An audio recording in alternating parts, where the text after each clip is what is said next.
What is going on, everyone, and welcome to the John Squared Gaming Show, episode 16. I am John.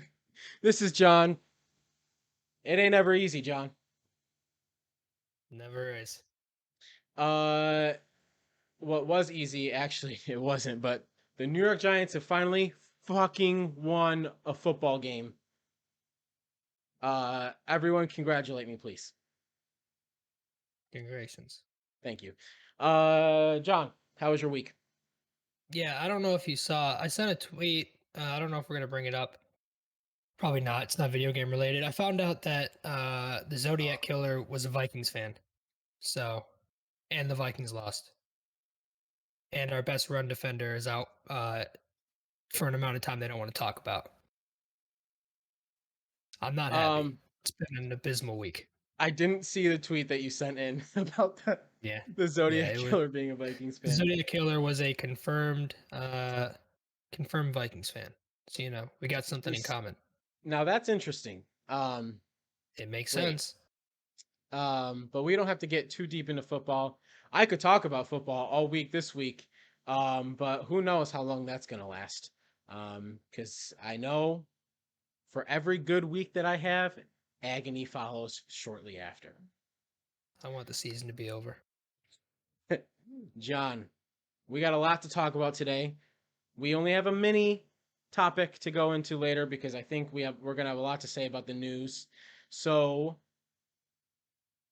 we're going to dive into that in just a second. Before we do that, I want to say thanks to everyone who's been supporting us throughout the last 16 weeks of us doing this. We are, trying new things. We were super late today because I'm setting this up I am using a completely different setup.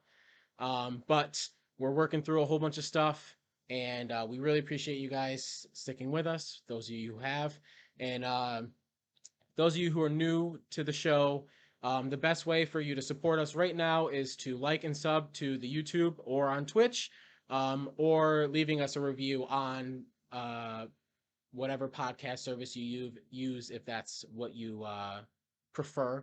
But yeah, keep a lookout. We're gonna keep changing things up. We're gonna keep as we're figuring things out. So just keep a lookout and follow us on Twitter at John Squared Pod. Um, so yeah. Uh, into the news. We got a lot to talk about. The first story is Xbox is using a try before you buy with game studio acquisitions. The funny thing is as I was putting the show together and getting these news stories in, a couple of them have to do with acquisitions, which is what we talked about last week. Yeah. With Yeah. So, some potentially bad news for us because we ultimately came to the conclusion that we're not super big on acquisitions and whatnot. But so this is from Hope Bellingham at Games Radar. It says Xbox reportedly trialing Tomb Raider, Just Cause, and Hitman Studios ahead of potential acquisitions.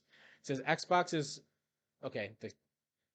I hate when news articles or yeah news articles will put the title and then the first and it's probably really common but the first like sentence in the article is just the title of the article. Which, like, um I think that's considered bad writing. You well shouldn't repeat yourself like that. I'm not gonna claim to know shit about shit, you know what I'm saying. um Yeah, that's fair. We're both illiterate. uh I'll start here. It says during the latest episode of the Grub Snacks podcast, GameSpeak Jeff Grubb discussed Xbox's plans for the next few years after listing Xbox's latest and upcoming releases, including Psychonauts 2, Deathloop, which is an Xbox release technically, Xbox Game Studio release. Forza Horizon 5. Grubb points out the fact that he believes Xbox is happy with his upcoming slate and therefore is looking to try out some studios with the aim of potentially acquiring them in the future if all goes well. So yeah, that's where the studios are Crystal Dynamics, which is currently like Square Enix is their publisher right now. So they would be, instead of purchasing all of Square Enix, just seeing if Square Enix wants to sell them instead of all like the entire publisher. Um, IO, which they're making the next, I think the was it James Bond or 007? They're like making that, but they make Hitman. They made the obviously Hitman 3 coming out earlier this year, Oh, and okay.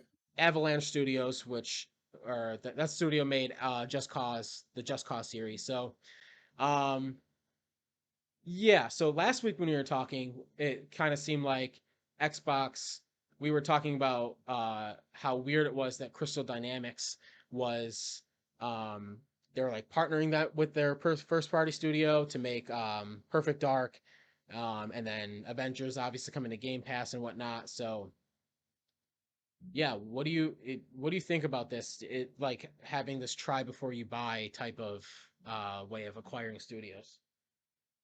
I don't like it. I I mean, I don't know, man. I guess I understand it from the company's point of view, not just buy a studio and then have a bunch of stinkers on them, you know? But I don't like the idea that they're trying to pick from different companies already just to like uh see what studios they want to buy up. I hate that. I think that's a shit thing. It is But I mean, weird because like you pointed out last week with Phil Spencer saying basically he doesn't want to take games away from other people, but if they're looking at all of these different studios as a potential purchase, it almost feels like that's what they would be doing in the future. it absolutely is. And that's, part of my biggest issue is like stick to your word. If you don't want to take games away from people, don't take games away from people. Don't buy up all the studios.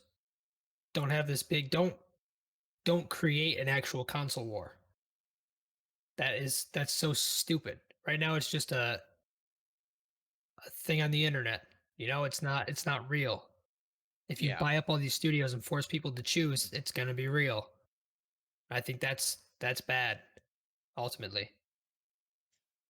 Yeah, I know this isn't confirmed and this isn't like they are purchasing these studios, but when they list a bunch of studios and this maybe this is just potential like they're going to pick one or are they going to purchase all of them? That would suck. But yeah, I really after like sitting and thinking about it and seeing more of this news come out recently over the last 7 days, literally since we recorded this last week. Um yeah, I it feels weird and it feels like we're going to get to a point where it is like Sony and Microsoft like just buying up all these studios and it really is going to be like I have to decide between Square Enix and fucking I don't know Ubisoft and whatever and on that side and then on this side it's going to be like Bethesda and IO and whatever like you're yeah I don't know it feels just gross to me I don't know It's a stinky, stinky poo poo. well I don't like it. I think it's fucking the whole thing is stupid. Stop being greedy. yeah Let companies exist.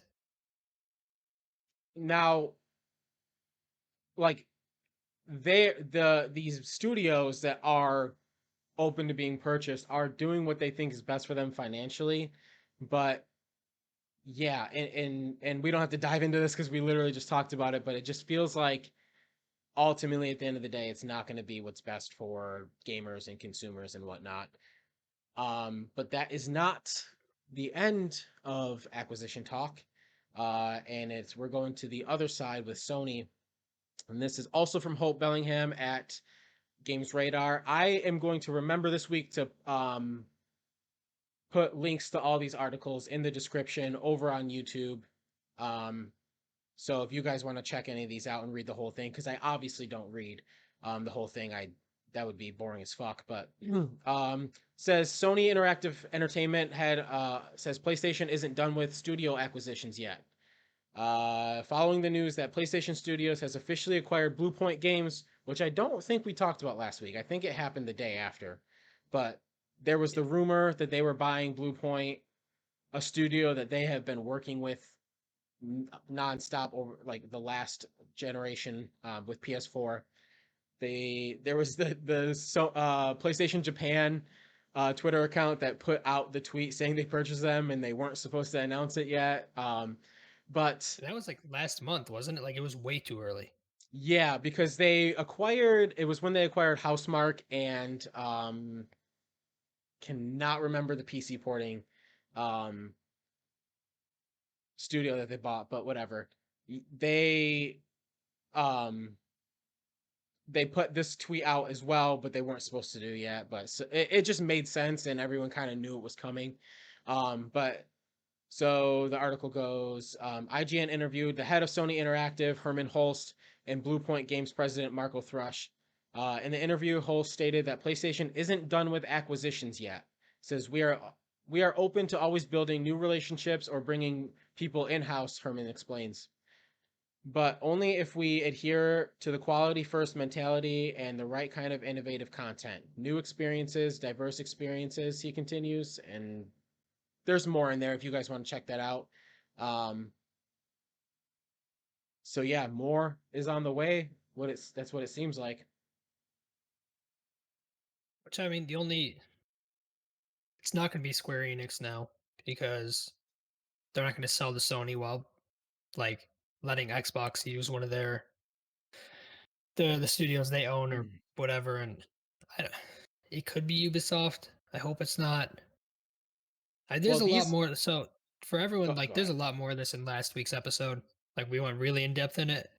But like for this one, I'm just gonna say, that's stupid. Stop buying studios. You don't need to respond. I think Xbox really they fired a cannon when they meant to fire a rifle by buying Bethesda, Yeah, and now it's just a shit show. yeah. They so like in the article we just read or went over with Xbox, that was potentially Xbox buying a studio out of Square Enix, not necessarily buying all of Square, because Square Enix is a massive publisher, like as like Yeah. Bethesda was, who has multiple studios working underneath them. Um, but I still don't think it's Square Enix.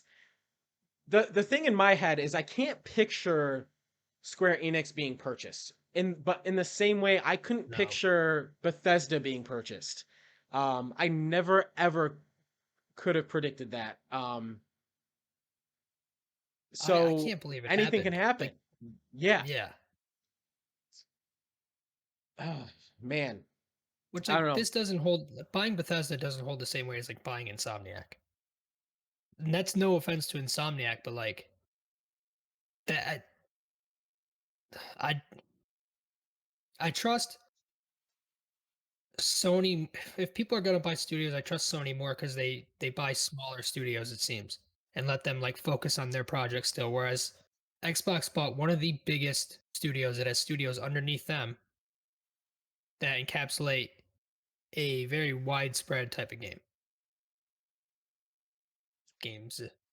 Yeah. I kind of see what you're saying in the sense that I feel like Sony's approach is a little bit different. Like, and it almost seems like with the story we just read, um, kind of what Xbox might be looking to do, because what Sony has done is they've worked with studios, they've like used resources and like on these studios to create exclusive games, and then purchase them after they built a relationship. So because Insomniac put a game out on Xbox, it was a launch title I believe for Xbox One. So they were, but no one bought it. But then they've been working with PlayStation for so long that PlayStation finally just decided it makes sense. We've been hanging out at the same place So let's make this official, and I think that is I don't it's actually factual that it has worked out very well for them. Um, Whereas Bethesda walked in the club with a bunch of money and walked away with like uh the one of the biggest publishers in video games. Yeah. Um, All stinks. yeah, we'll see what happens. It's almost just like a weird time where I feel like at any moment, any day, I could wake up to an announcement of one of these huge studios being acquired and stuff. And it's also weird that the amount of people who celebrate, like consumers who celebrate this type of um Well, that's what I mean by like the console war thing, because you see either Xbox or PlayStation fanboys that are doing the yeah, same fucking thing, where it's like as soon as right, they see a big acquisition, it's like, oh, we got this, you'll never be able to play it, haha. It's like, what? That's not the attitude you should have to it. I mean, you yeah, should have the exact opposite reaction. right. So yeah, I mean, not really much that we can say right now until something actually concrete happens, but it does look like, I Until mean, Xbox buys EA as a whole. yeah, right. I don't even want to say, yeah, I say yeah, right, as if I think literally anything As can if happen anymore. they don't already have a working relationship. Yeah, As right. if EA isn't included with Game Pass Ultimate. Oh, next up we got why God of War Ragnarok was delayed. Um, and this is from Ryan Gilliam from Polygon. It says Christopher Judge, the voice actor for Kratos, blames himself. It says Kratos actor says God of War Ragnarok was delayed due to his health. Um, Says Christopher Judge, the voice actor behind Kratos in 2018's God of War, posted on Twitter Thursday to blame the delay of 2022's God of War Ragnarok on himself and his health. According to the tweets, the Stargate SG1 actor couldn't walk in 2019, and he had both of his hips replaced alongside back and knee surgery. Judge's tweets were seemingly spurred out of gratitude to the God of War community after fans voted it the greatest video game of all time in IGN's recent poll. Um, I wanted to add that and I forgot, but IGN ran a huge poll, almost like this like tournament to let fans on Twitter decide what the best video game of all time was, and God of War 2018 won. Um, That's fair. it's yeah, I wouldn't argue with that. It's one of those things where like it's not my favorite game of all time. It's one of them. Um, but if anyone ever said that to me, I'd be like, that makes a ton of sense. Um, so story goes over six unthreaded tweets. I thought we were over this. I thought people knew if you're gonna make a bunch of tweets in a row to just thread it. But I don't know if you asked him what a thread was, if he would know what it was. Look, Um, this might just be me sounding like a piece of shit, but I assume anybody who has to have both hips replaced and their back fixed because they're old probably doesn't know how to use Twitter efficiently. And I I say would that agree as with someone that. that also doesn't know how to use Twitter efficiently. So it says over the six unthreaded tweets, Judge explained that Sony Santa Monica never threatened him, or pestered him about his recovery during physical therapy. In quotes, studios are assholes, said Judge. But Sony Santa Monica, from top to bottom, should give us hope. Judge called what the studio did for himself and the rest of the crew on God of War the classiest thing he has ever heard about in the business. One of his tweets says, the 100 emoji, in my feels right now, I need to be forthcoming. This has been approved by no one. Which, when a tweet starts like that, I bet the studio reading that is probably like, oh shit. Um, He's about to say something offensive. so this has been approved by no one. To the beloved fandom, Ragnarok was delayed because of me. August 2019, I couldn't walk, had to have back surgery, both hips replaced, and knee surgery. They waited for me to rehab. Then he just goes on, basically saying that um the new so this article goes into um it was almost I was almost going to add another story. So when Cory Barlog told Christopher Judge that he was not going to be the director, Judge almost quit um the role of Kratos because he built this relationship with Corey. And for anyone who has watched Raising Kratos on YouTube, it's a documentary of that 2018 game. Um, you would kind of get why. He really became Kratos in that role, pulling from his own experiences of like him being a father and stuff. So building that relationship with him, it like I could see why being like, oh man, I don't know if I can do this all over again. Build another relationship with a new director. But he ended his thread or his unthreaded tweets with uh, Williams, the new director, Eric Williams, is a motherfucking beast. So ultimately, he decided to obviously stay on, and he is Kratos still. But yeah, that's interesting to see and hear from him, basically saying that like this is new to him. A studio treating him like the with talent that he respect. is. Yeah. Yeah. Um. Which I mean, that's telling in and of itself. But like everything I've heard about Santa Monica is that they're one of the better studios going right now. Like you're not allowed to crunch ever. Yeah. They treat their employees with respect. I mean, they're doing it right. Yeah. And I love the how they switch directors um between games because listen, I cannot fucking recommend that documentary on YouTube enough. It is so good, and to see everything that everyone in that studio went through, um, to then like starting it all over again once it's done. I couldn't imagine being in that situation. So um watch the documentary, everyone. It's so good. You won't for fans of God of War, I think you'll really like it. Um but yeah, it kind of does speak to the experiences he's had elsewhere where like he's not used to, I mean, he's done a lot of like TV and stuff before too, so um like I'm sure it's not the same in TV. I'm sure it's a lot different for him. God no. Shout out Steve Spaghetti in the chat. What's good, brother? Thanks for coming by.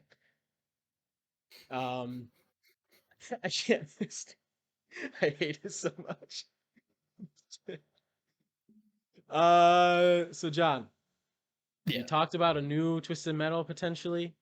And it is all but confirmed that the developer that the developer who made Destruction All Stars is now making a new Twisted Metal game. So, Oh and boy. this is from Robert Ramsey at Push Square. It says Destruction All Star developer Lucid is reportedly working on a new Twisted Metal game, according to VGC sources. Rumors of a Twisted Metal rebirth have been doing the rounds for quite some time, and on paper, this sounds like a perfect fit. Supposedly, the new game will coincide with the recently announced Twisted Metal TV show, which also makes total sense. Said the TV adaptation is apparently due in 2023. It should be noted. What are your thoughts? First of all, I don't get how a TV show makes sense to me. That's the opposite of sensical. But how is Axel going to work on a TV show unless it's a cartoon? I don't Like know how any of the characters are going to work. I Destruction All Stars was not for me. Uh, it was like if the creators of Fortnite made a PG version of Twisted Metal, and I Okay. didn't Yeah, I see like that. that. So I don't want it to be obviously it's gotta be a little like campy, cartoony, you know, but like I want it to still have that good old fashioned Twisted Metal feel, you know? So like I'm excited, but I'm what is the word? I don't want to say cautious, but like apprehensive. Okay. Where like Um, you go ahead. Keep. Well, that I was just gonna repeat myself. Oh. So when we checked out Destruction All Stars, um I it obviously the comparison was for me Twisted Metal, which is one of the earliest um video game memories of my life, playing that on PlayStation 1 with my brother Buck Townsend in the chat, who just said he got out of work. He says we have Destruction All Stars and On His Go, and it wasn't. Right. So Zach and I used to play that when we were younger with my dad, and those memories, like I still have them. I can literally visually remember the TV set up on top of our dresser, and we would sit there for hours and play the original Twisted Metal games on PS1. I don't know if it was Destruction All Stars or my taste in gaming where I'm thinking, do I even want Twisted Metal? Could there be a Twisted Metal game made for me that I would enjoy in 2020 between 1 and 3, wherever this lands? I don't know. I don't know if there I don't even know if I need it or if I want it. Do you know what I'm So saying? let me paint the picture for you, right? Close your eyes real quick. Okay. You're 6 glasses of whiskey deep, Okay. 4 IPAs. It's a Friday night around 10:30 p.m. Okay. Just all the boys. You can't really do a first-person shooter because you can't really see straight. That's correct. Put on some Twisted Metal, Okay. and the four or five of us, just get at it. Okay. The You're other in. the other aspect to this is that it is rumored to be free to play. Let's go.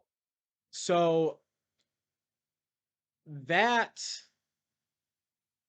helps a bunch because the state of mind that I'm in right now is, like I said, I don't know if I'm in, if I have to buy in, if I have to Oh well, I mean, invest. if it's $70, I'm out. I'm going into this thinking it's like $40 at most. If it's 70, I'm all the way out. Yeah, so this is reported free to play. I think it would probably just be a PlayStation Plus game, which works. That's you Yeah, know. and I could see it Um just being like the original maps or like the most like fan favorite maps, just redone.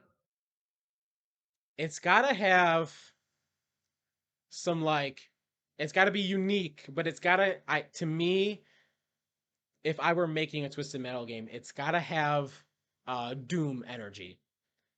It's gotta, Well, they're gonna I have. want, go ahead. I know for a fact they're gonna have like a Tesla that shoots lightning bolts. That's guaranteed, right? I I want it to have like in the crazy combat where and it needs to be like over the I went to a Slipknot concert last night, and I saw Slipknot, Killswitch Engage, and Fever 333 and Code Orange, but I wanted to capture what that Killswitch Engage in that mid 2000s Slipknot. It needs to be so like cringe, but it has to go all in. It has to go all in.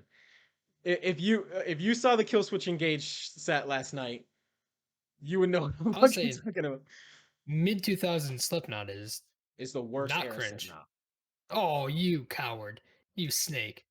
You wonder why I call you a terrorist week in and week out. The You son of the a bitch. the first two albums and their last two albums are the middle two are not it. Um You're not it. Fuck off. but yeah, it needs to have like big Doom energy to me. It needs to have a crazy metal. And it needs to just feel like fucking chaos. And the way that Doom, you play Doom Is Eternal. just You didn't play, chaos. yes, where it's like mindless, fun chaos. Um, I mean, that's Doom Eternal is that. I don't. yes. But yeah, I don't know. I'm really on the fence because I have nostalgia for it. And they came out with games afterwards, and they weren't games that I vibed with at all. But yeah, it'll be interesting to see what that ends up looking like. That's one that I am very cautiously optimistic for. Like I would hardly even say that I'm optimistic at this point, just because I don't trust anyone to really get a Twisted Metal game right. Because to me at least, I just don't think that there's really a lot of options. I mean, if they could recapture Twisted Metal Black, just that energy they got. I mean, free to play, there's nothing to lose, you know. There's a So lot. even if There's it's a lot to lose. even A lot of well, money. no, well, yeah, but I'm saying like for like us, you know, Sure. like if it's dog shit, we delete it in 10 minutes. For them, Yeah. it's yeah. I mean, you know, there's jobs on the line, and big ups to them for Yeah. taking on that stress. But Yeah. Um. So yeah, we'll keep a lookout for that. It looks like it's probably not coming for another year and a half, 2 years, anyways. Um. Right now, I can almost tell you for certain that that show is going to be awful. I have yeah. no faith in that being anything interesting. But we, So um, you know, I'm actually gonna pose a question to you real quick. How okay, long do you think until God of War gets its own show?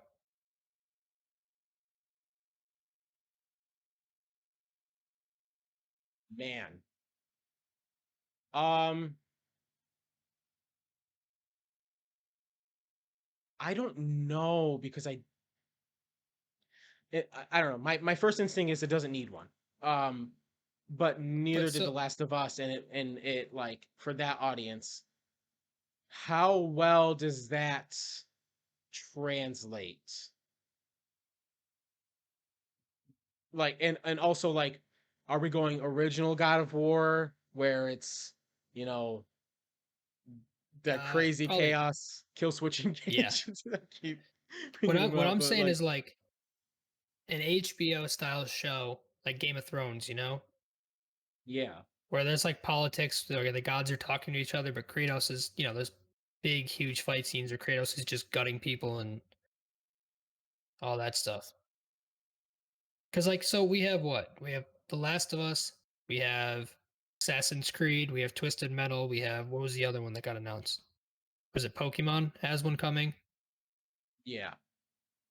I mean, Um, we got the Mario movie. Uncharted movie.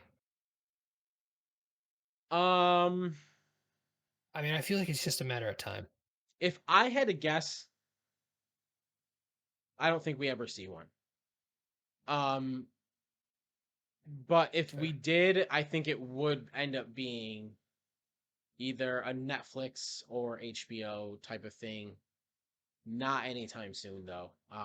Maybe by time if there is another game in like I don't know what they're gonna do after this game. There's no way to tell because we don't know how it ends, obviously. But that would be like if there is a next game in another like 5-ish years, maybe around then. But yeah, I don't know. That's interesting. Um, but speaking of The Last of Us, if you have PlayStation Now, you can play The Last of Us Part 2 right now. It's on PlayStation Now until January 3rd, 2022. Um, if you don't have room on your PlayStation 4 or 5, you can stream it, as you can with every other PlayStation Now game. But $10 gets you in the door to play the greatest game ever made. That's not really a news story. I just thought everyone should know. I mean, Because $10 gets you that Red Dead Redemption 2, Elder Scrolls Online, all the Uncharted games. I mean, not PS four, Now right? had, It I think doesn't have 4's in four. it. Mm-mm. Oh. Either way, PS Now is, you know, the Game Pass equivalent for PlayStation. And honestly, the marketing they do for it is dog shit, but they have Yeah, some good games on it. Like they don't some do really good themselves games. any favors at all. Yeah. Um, Which is but yeah, unfortunate. yeah. So really, no excuse. Play the game. Um, Play the goddamn game, you fucking cowards. John, Yeah. we're gonna take a quick break from the news before we jump into another smaller topic. But I just wanted to ask, what have you been playing this week, brother?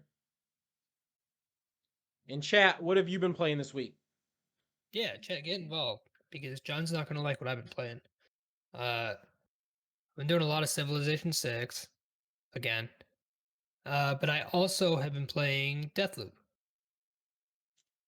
I've been very into that again. Um, and I see the addicting quality now. Yes. Like I finished my first like full loop without any like direction or anything. Mm-hmm. And when it started over again, I was like, oh, okay, I get it. Like now it's time to really go. Yeah. I also I don't want to spoil anything. I did Yeah, yeah. something We by will have accident. a full spoiler podcast for this. Um, Yeah, we're gonna do a bonus episode on it, and oh boy. Okay, I'll talk to you off air because something happened and it was really funny. Uh, okay. but I've really been enjoying it. So just those two. Anything else? Uh, Also, I know for a fact we played Predator Hunting Grounds. that's I was Um, just gonna say that, and that was fucking. Look, I know I've called a lot of things dog talk shit your tonight, shit. Talk your shit. but like Go ahead. that is the worst thing I've ever played in my entire life. How can you let out a game in 2021 that feels like it came out in 2012? How are you running a PlayStation 2 engine on a PS5? What happened? What, and these people are making a fucking Ghostbusters game? Don't touch it. Stay away from it. Don't ruin another franchise. Dog shit. So It's just bad. I so I also we did play Dungeons and Dragons, but I think I was too drunk and too frustrated to remember Oh, much of it. I fuck with Dungeons and Dragons. Predator Hunting Grounds was free for PlayStation Plus members last month. Thought we'd give it a go. Wish we didn't. Ultimately, other than that, though, you said a basically what my thoughts were. But Steve Spaghettio in the chat, Halo Infinite, amen.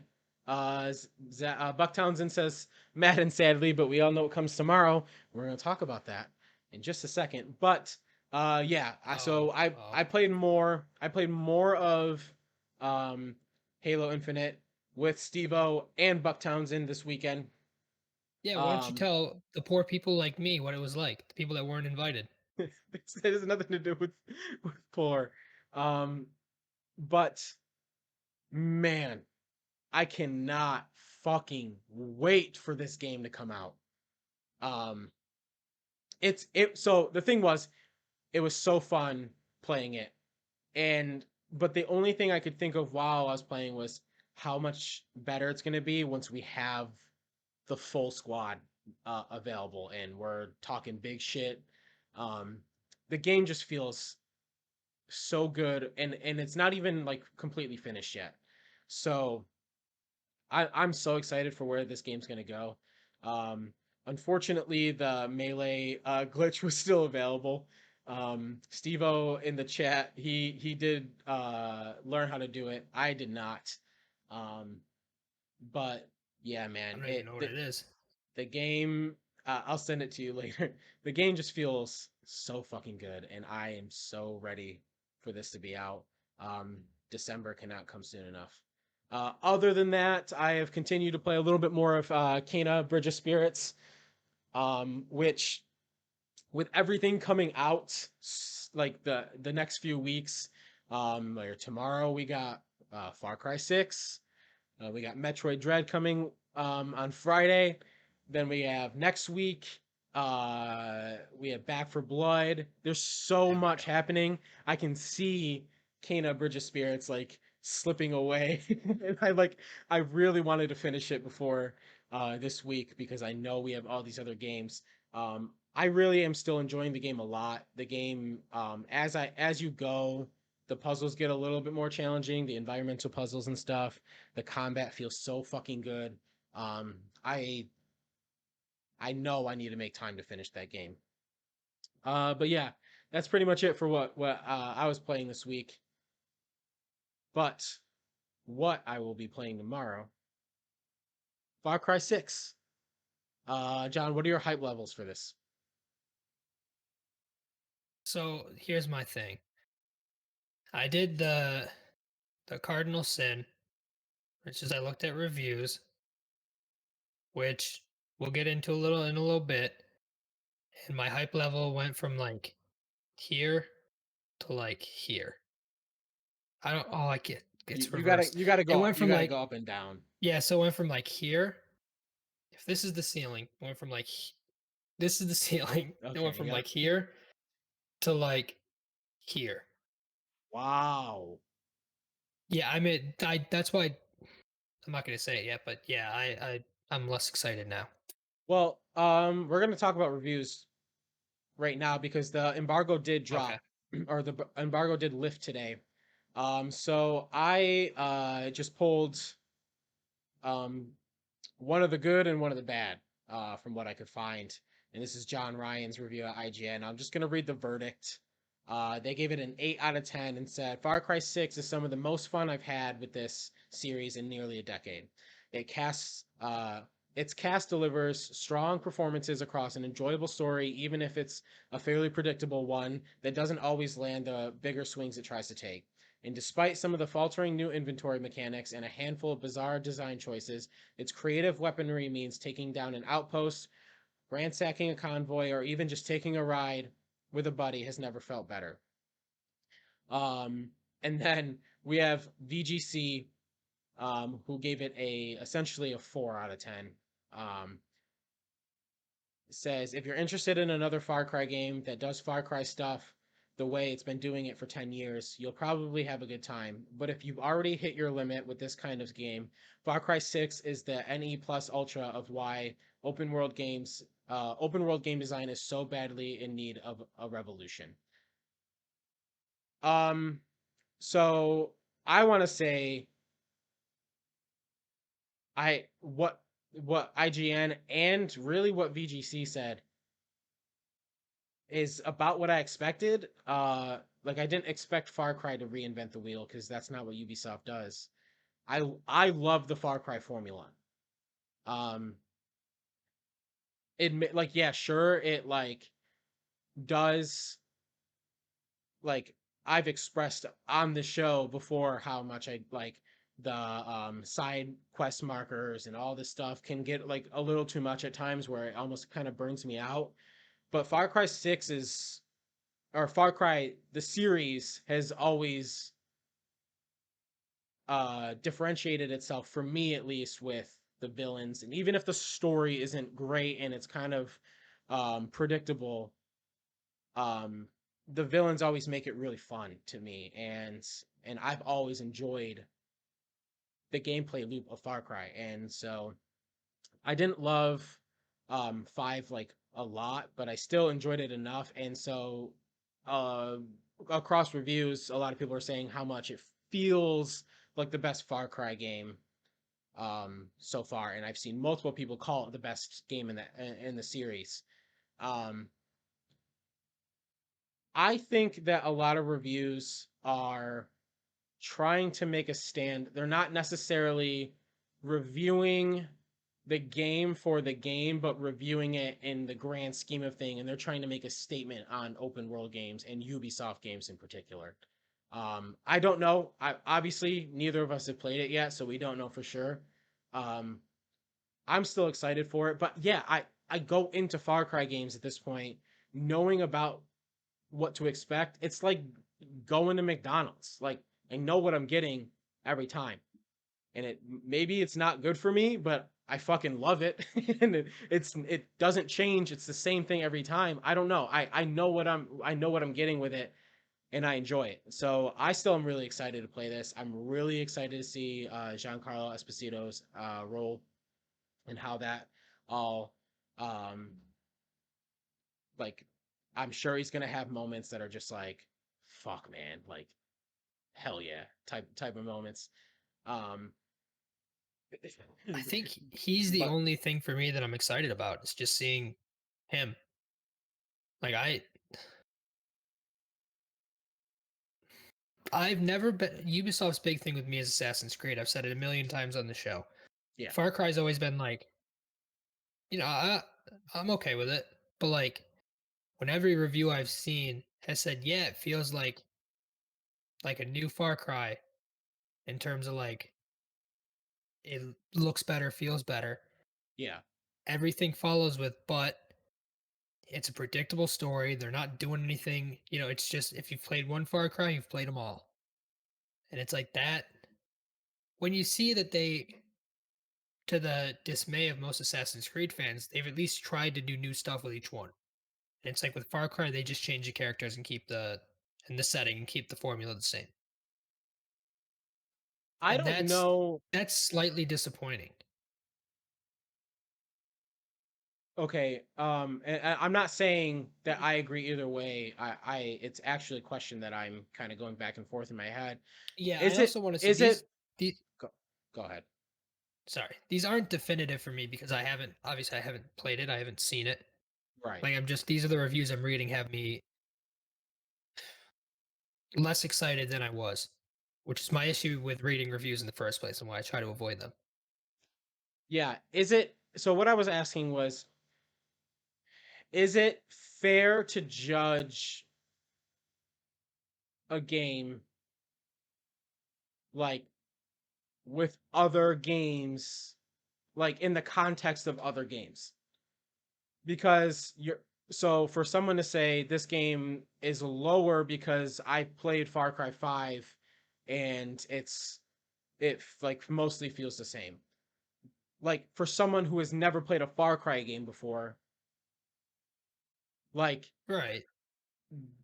it could be it because when I first played Far Cry 3, one of my favorite games of all time, Yeah. it like going into that, and I didn't play Far Cry, the original Far Cry or Far Cry 2, but if going into if Far Cry 3 was Far Cry 6, and like if it was later in the series, like and we had gotten so many of these games before, like if that was still my first game, I'm still gonna think it's a masterpiece. So is it fair to judge a game in the context of other open world games and other games in the series? Yeah. Why? Like I if you are a fan of the series, they're expecting you to come back for this one, right?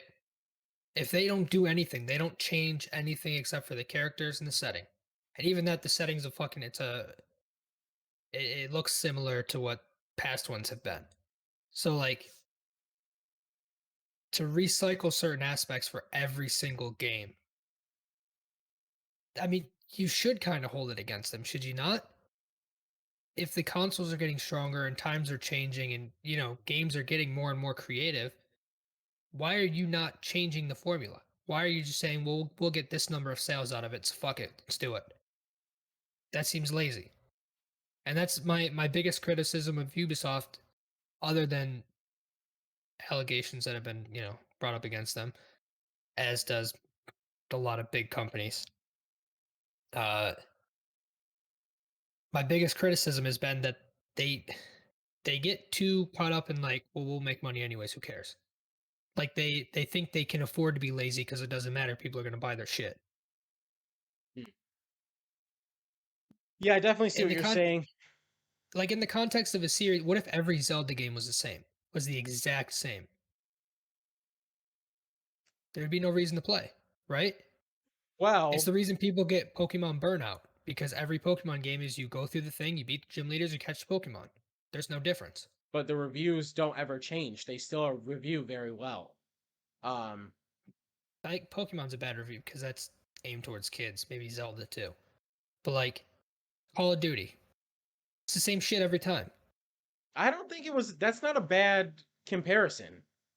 That that actually is a great one because it doesn't matter if it's aimed towards kids because plenty of adults buy and play those games. And like, but that's And they are my criticized, but not review wise. Like they still review very well. well, and I think that's just because you go into it expecting a kid's game, and that's what you get. You know, even if you're an adult, it's not like they have 10-year-olds reviewing them. You go into it expecting like Pokemon, as long as like the Pokemon are different, the settings are kind of fun.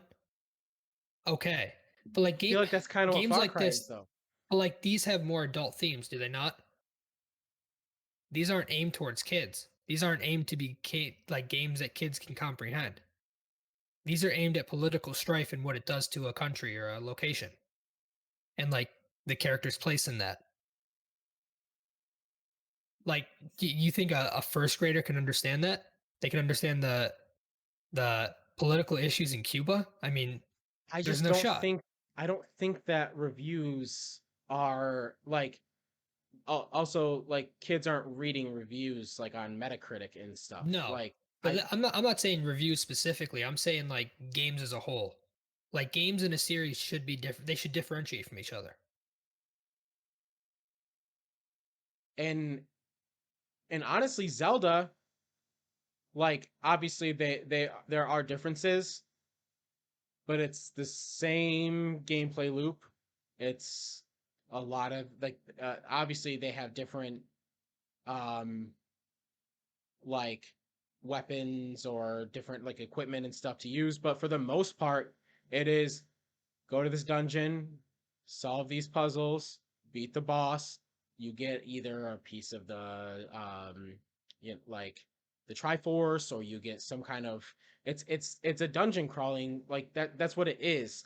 I just don't, to me I just feel like it's kind of unfair a little to an extent to call one thing out and not the other. Um I mean, I think the idea in my head that I can't get away from is the fact that one is aimed towards a certain demographic, one's aimed to a different. And it just so happens that there's overlay mostly because of like this, like we grew up with Pokemon, right? Not everyone our age plays it, but people like us do because it gives us that sense of nostalgia still. Whereas like well, people I our wouldn't age play are it if I more, didn't think it was good. Like I would still, if the games were if you still didn't have bad to me, if you take someone that doesn't play games like us, right? You take the average consumer and they played Far Cry 2 and then all the way up to play 6. What if they get, I feel like they're just buying the same game over and over. Or it's too similar of a game to really like they have the right to criticize it. I guess is what the I'm getting at. gameplay loop is, but the settings are different. I There are differences, and like the Far Cry 5 was like very like religion, like culty type stuff. I don't know. I'll say I right don't now, think I it's fair. didn't play Far Cry 5 because I was burned out. And I then I was played every excited Far about Cry this one. since 3. Obviously it's different strokes for different folks. Like I Yeah. for whatever reason I love the Far Cry game loop. I love the gameplay loop. I just feel like a lot of people are trying to make statements because they want And, open world games to be different. And and I don't know if it's that I could they're doing it at Far Cry's expense in my opinion. that that I can understand. That aspect is bullshit. Judge a game at like based as like don't group all open worlds together because you want to shit on one game. But like Yeah. in terms of like a franchise getting stale, I feel like that's fair. That's fair game. Yeah. If you've reviewed every single Far Cry game, and like you say, well, this one feels just like the other ones, it just looks different. Then like I think that's a fair criticism. Yeah. I mean, and obviously, I mean, everyone's entitled to their own opinion anyways. But the for like most of the reviews saying if you go into this game expecting more Far Cry, you're going to have a good time. That's exactly what I expected when I saw more Far Cry. So maybe it's just my mindset, and that's why I don't like I am very optimistic, and I'm really excited to play this game tomorrow. Um, which there's a chance I might be streaming it there's a chance we might stream it tomorrow. Keep a lookout. We'll announce for sure sometime either later tonight or tomorrow on our Twitter. But I'm still really excited for it. Bucktown's in the chat says if you really break it down, almost every game is main character versus bad character. Are they not? Like Damn, all video games are the exact same. he do be kind of spitting. Far Cry 6 is sitting at a 75 on Metacritic right now, which still isn't isn't bad. Um, So and this brings us to the next topic. I'm just gonna jump in oh, deeper. hold, I think we're gonna get there, Mm, but okay, there's two more reviews that I wanted to talk about really quick. We don't have to, and I know you're not gonna have much to say anyways. Um, probably not. Metroid Dread, which is coming out on Friday, that review embargo also lifted today. Got a 9 out of 10 and is sitting at an 88 on Metacritic. The verdict on IGN, Samuel Claiborne wrote the article. Says Metroid Dread gets so much right after so many years that I almost feel resentful that we didn't get this game and a few sequels in some steady cadence during 2005, starting in 2005. But instead, I'm incredibly happy to play a Metroid that is back on top of its game, even though it's the latest in a decades old series. Has just enough clever innovation to balance its familiarity. Wow, I am not doing well. The universal, recognizable mix of tough puzzles, tougher boss fights, ever evolving exploration options, and intricate level design that recent games like Hollow Knight and Ori get so right has an origin point.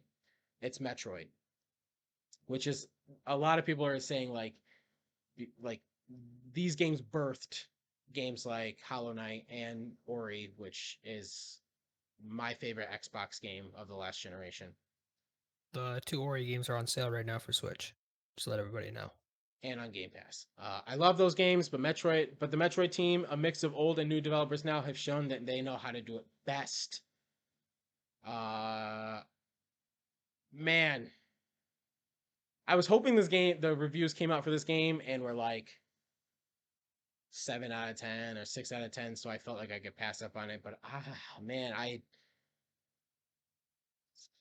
don't know. I might be picking it up Friday.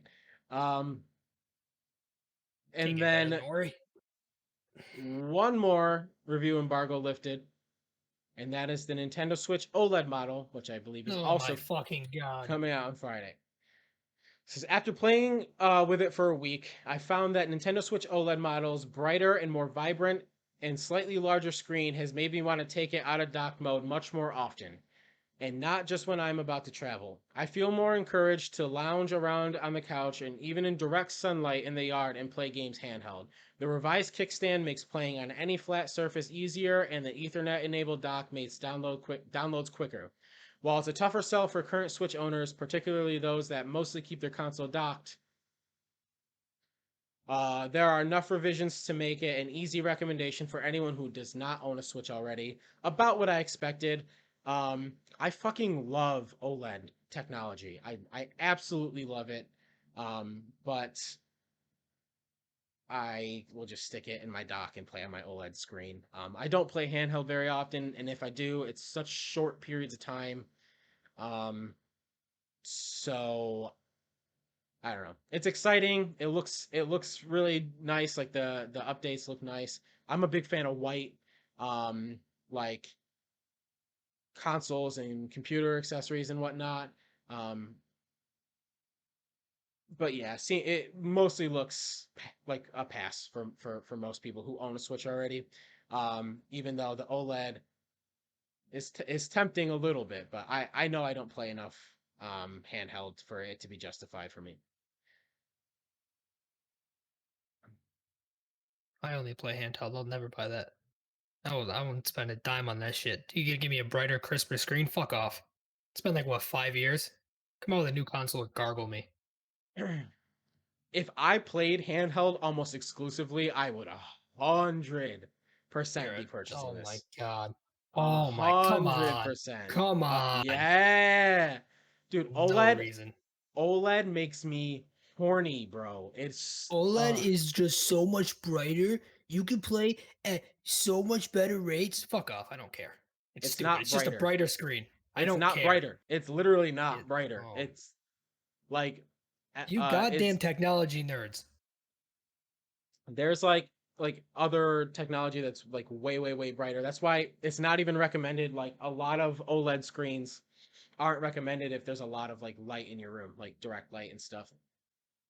The vibrance, the complete black levels, it dude, for those of you who know, you know, and if you ever get an OLED, you'll never get another TV again. That's just no You cap. sound like one of those douchebags that taste wine.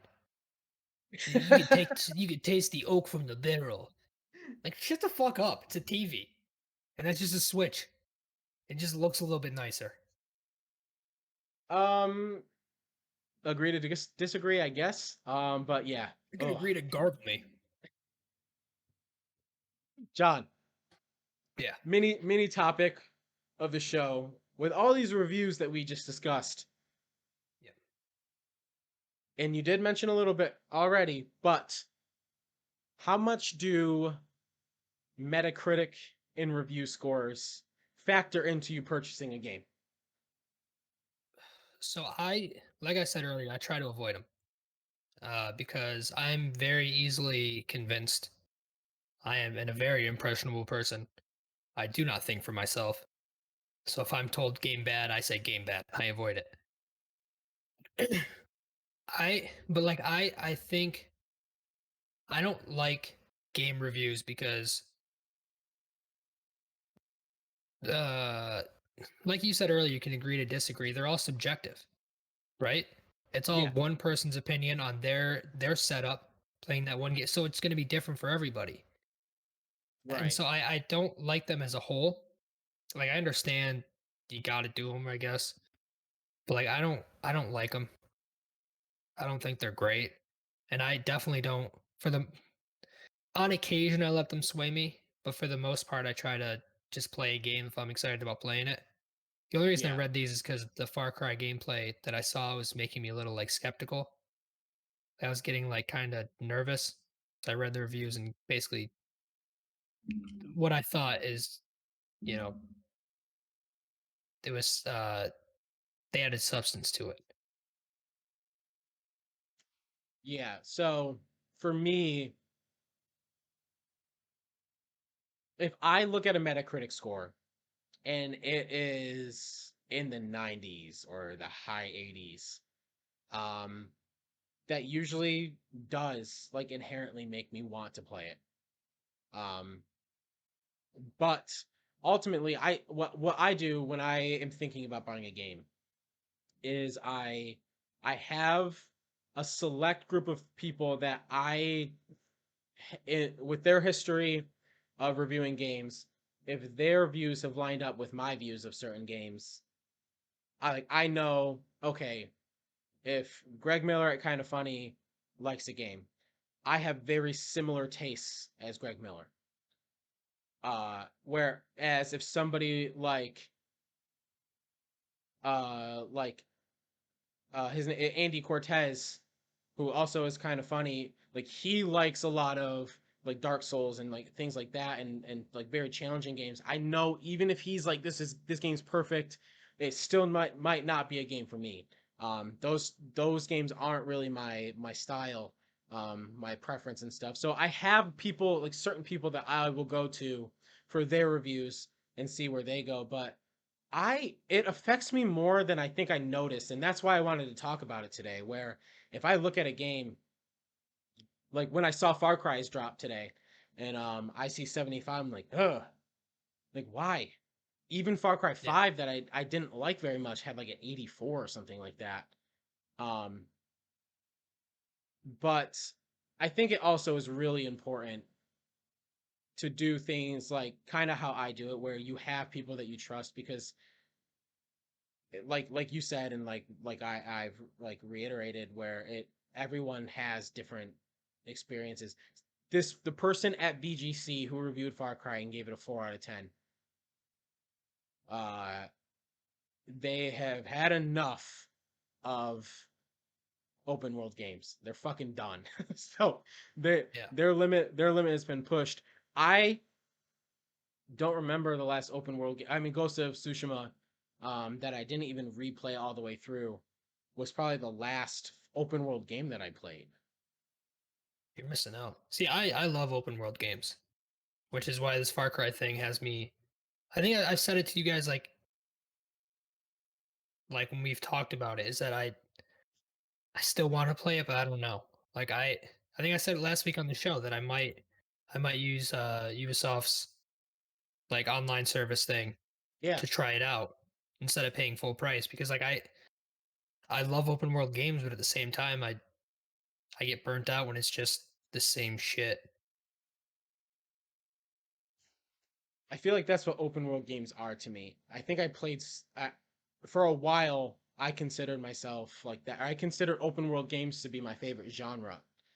That's because of games like Skyrim and Far Cry 3 and um, you Or like know, Fallout. Fallout. Yeah, exactly. And I think I did get burnt out, and mostly exclusively been playing like linear games, which I've loved, and so um, I don't know, and like even games like Horizon Zero Dawn had the main path that you could just follow and do that if you wanted to. Um, I don't know. I don't know enough about Far Cry yet, where it's like you need to be a certain level to do the next main quest. I really hope that's not the case, because that's like my least favorite. Um, I don't know if it would be even considered a mechanic, but I hate that. It's my oh god, I hate it so much. Just if I want to go story, main story through the entire thing, let me fucking do it. Don't make me you know, take out three outposts to fucking advance the story or do some fetch quests. Um but yeah, I've like I said, I haven't played a lot of open world games, so I'm in a place where I'm kind of ready for it. I like that's why I'm so excited and uh yeah, I don't know. Like it is all so subjective anyways. Um but yeah, I didn't know like so if there's a game that you never heard about or something and you were or a game that came out years ago and you like I didn't know if you like went to review scores right away or you just I don't look at them. I don't look at them at all. so So how do you I look. decide? I watch gameplay and stuff. If it looks interesting, I buy it. That's how. I mean, yeah, for the most part, that's how I make my decisions. Hmm. Because like I'd rather. That's why I wait for like I'll go on YouTube and I'll look up actual like gameplay, like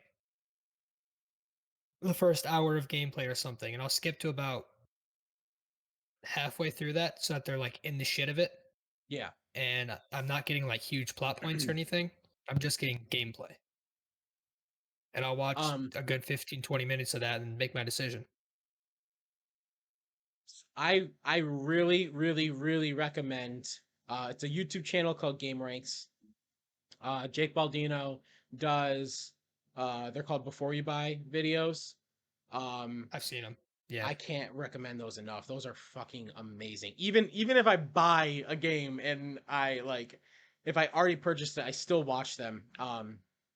that's actually how I decided to buy Assassin's Creed Valhalla because I was on the fence at first, and I watched that and was like, okay, this is, I'm good with it. Yeah.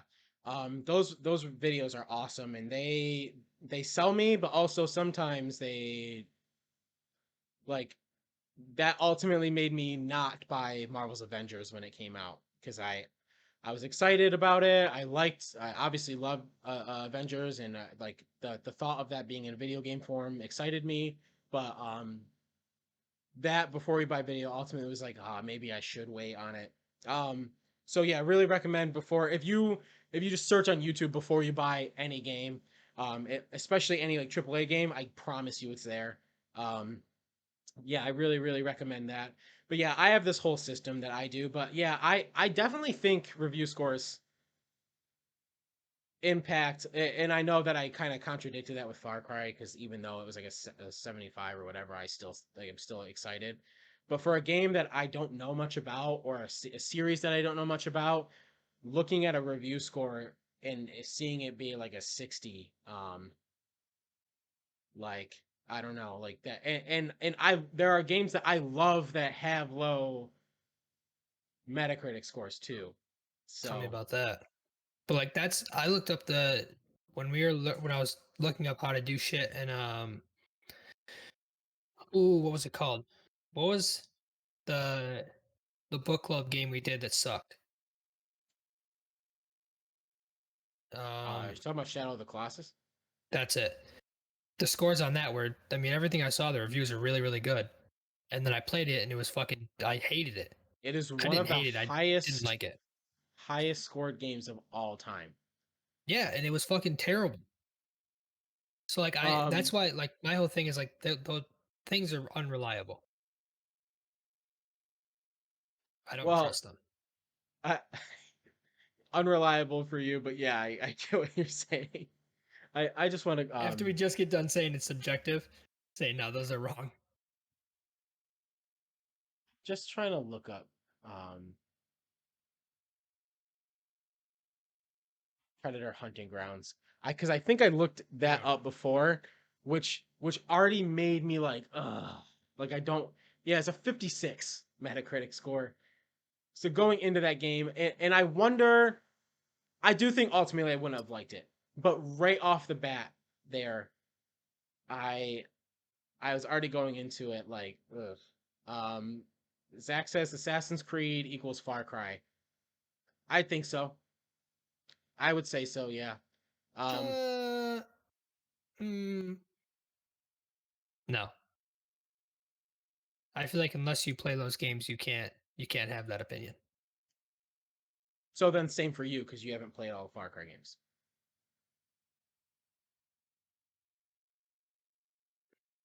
I think Touche. most I think most Ubisoft games equal most Ubisoft games. Like, no, um, well, I mean, so my thing is when you're looking at the mechanics of a game that takes place in like Origin, so ancient Egypt, compared to a game like Assassin's Creed 3 that takes place in 1776. Those are completely different things with completely different tools at your disposal, doing completely like the settings are entirely different. Storylines are as different as they could be, with like 3 being like there are no good guys and Origins being like one direct path, like, yeah, these are the good guys, these are the bad guys. That's different than, hey, here's the one bad guy who's like traumatizing you and you have to kill him, but he's in charge of this big thing and you got to take him down slowly and methodically. Like that's different to me. hmm. I so obviously I have not played all of the Assassin's Creed games, but that is often a criticism that they get is it, at Well, least the the recent criticism, titles, not the well, yeah, original ones. the last 3 have taken such a turn from the series. But like they're fun open world games, but they don't feel like Assassin's Creed games. Origins did, but Odyssey and Valhalla don't. They just feel like open world games that have assassins in them. Hmm. The Yeah, I original don't know. ones were like the original thing up to Origins is different every time though. Yeah, I think a lot, but honestly, I think a lot of open world games suffer from the same um outside of story, suffer from the same type of like repetitive. It's really hard for open world games to like get it right. Um, and I think Is it Breath of the just that? Wild. Go ahead. Is it just that your idea of open world like that? Not to say that it's like every because every open world game has similarities, but like not every open world game is the same. And like I think this idea of the perfect open world game will never exist. I think Breath of the Wild is a perfect open world game. No. I think it's an incredible game. I don't think it's a perfect open world game. I guess it comes down to what you're looking for in an open world game. But I I think most open world games, the side quests that don't really matter that much, um like in Horizon Zero Dawn and in Far Cry, or not Far Cry, Assassin's Creed Origins, the amount of quests that you have to do is like, oh, my the son is lost or something, and you like he's hiding behind a fucking rock somewhere, and you take him home. Like the amount of like those side quests, it's just like this does nothing for the story. I think they're not, it's not to say all side quests are like that, but there's so many of them. It's just so much fat in these games that could be trimmed, I think. Where I don't think Breath of the Wild had any fat to trim. I think it was like Mm, the perfect form of exploration. Zach says Far Cry mm. 3 is a perfect open world game. It's That, close. yeah, Yeah. that I'd say that's a better open world game than Breath of the Wild. I'm not saying Breath of the Wild. I'm saying Breath of the Wild is a better game as a whole, but like in terms of just open world games, Far Cry 3 I think is the more entertaining open world. I do not agree. I don't I don't I just don't know if I I don't know how you even replicate Breath of the Wild. I just Yeah. think it So literally is flawless. this is an opinion I've saved for some time now, and I'm sorry to bring it up right now. Right towards the end of this, I think the actual world in Breath of the Wild is boring. I think it's just empty. The lack of any sort of substance is just, I mean, it's not for me. And at the other side, Assassin's Creed Origins is too weighed down with side quests. Like a happy medium would be nice.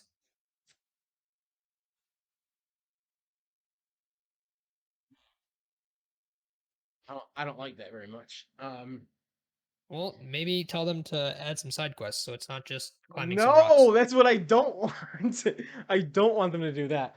I obviously disagree wholeheartedly, but obviously the again, it comes down to like I would put Breath of the Wild as a fucking 11 out of 10, where you obviously won. So reviews in at the end of the day, you got to find people who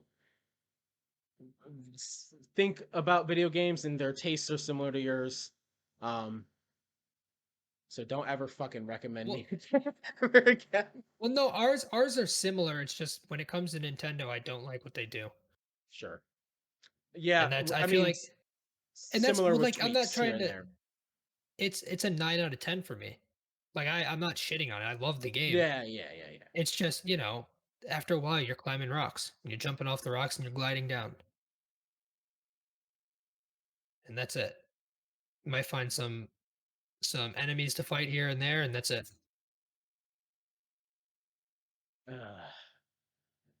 We really don't have time to get into it. Anyways, um, we're gonna end it there. Let us know in on Twitter or in the YouTube in the comments below if you are picking up Far Cry 6, or if a review score kept you from picking up Far Cry 6, and also let us know how much review scores impact your like if you decide to purchase a game. Um, or and if they don't, or if they do, let us know your whole, like if you have a routine, or you just like, hey, fuck it, I'm just gonna do it for whatever. If you have one, let us know. I'm really interested in that. I'm weird and interested in other people's spending habits, so yeah, let us know. Thanks for tuning in this week, and like I said, keep a lookout on our Twitter to see if I'll be back tomorrow night or if we'll be back tomorrow night, streaming a little bit of Far Cry 6. So yeah, until then, stay horny, stay hydrated. Peace.